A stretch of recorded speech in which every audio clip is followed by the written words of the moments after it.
एक मोटी खबर आईपीएस एसोसिएशनની ચૂંટણી આયોગને લેખિત ફરિયાદ ગોપાલ ઇટાલિયાના નિવેદન મામલે આઈપીએસ એસોસિએશનની લેખિત ફરિયાદ છે। ઇટાલિયાએ સિનિયર પોલીસ અધિકારીઓને કહ્યા હતા દલાલ। ગોપાલ ઇટાલિયાએ જે લાઈવ કર્યું ફેસબુક લાઈવ એમાં પોલીસ અધિકારીઓને દલાલ કહ્યા। ગોપાલ ઇટાલિયાએ વહીવટીતંત્રને પણ દલાલ કહી। ગોપાલ ઇટાલિયા નિવેદનથી પોલીસ ફોર્સનું અપમાન છે। આઈપીએસ એસોસિએશનના અધ્યક્ષ અને અમદાવાદના સીપીએ આ રજૂઆત કરી છે। ચૂંટણી આયોગને રજૂઆત કરી। ગૃહ વિભાગ તથા એસોસિએશનના સચિવ સહિતના અધિકારીઓ રજૂઆત થઈ। ગૃહ વિભાગ તથા પોલીસ વડાને પણ લેખિત રજૂઆત કરાઈ છે। હિતલ અમારી સાથે હિતલ, આ લેખિત ફરિયાદ થઈ છે ચૂંટણી આયોગની અંદર ગોપાલ ઇટાલિયા સામે, જેમાં પોલીસને દલાલ કહેવાય છે। શું હાલમાં આવેદન અપાયું છે, શું જાણકારી?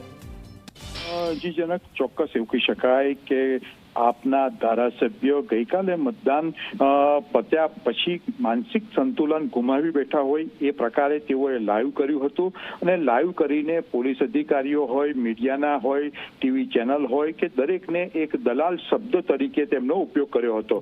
ક્યાંક ને ક્યાંક આના ઘેરા પ્રત્યાઘાતો પત્રકાર આલમ હોય કે પોલીસ તંત્ર હોય તમામ જગ્યાએ પડ્યા છે અને તેના જ પરિપ્રેક્ષમાં જોવા જઈએ તો આઈપીએસ એસોસિએશન દ્વારા આજે ચૂંટણી આયોગને લેખિતમાં રજૂઆત કરવામાં આવી છે। આઈપીએસ એસોસિએશનના પ્રમુખ અમદાવાદના કમિશનર મલેક છે, મલેકે ગૃહ વિભાગમાં પણ આ રજૂઆત કરી છે અને રાજ્યના વડાને પણ રજૂઆત કરી છે।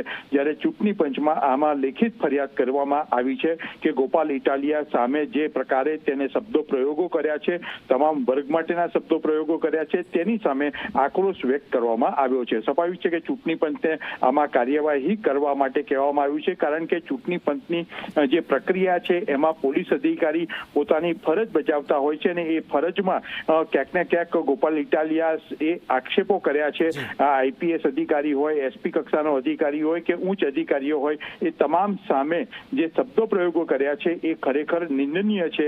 એ સંદર્ભમાં આ ફરિયાદ કરવામાં આવી છે। જી જનક, બિલકુલ આભાર હિતલ। તો હવે આઈપીએસ એસોસિએશને ગોપાલ ઇટાલિયા સામે ફરિયાદ આવેદન આપ્યું છે ને એક્શન લેવામાં આવે એવું ચૂંટણી પંચને આ લેખિત ફરિયાદ કર્યું છે।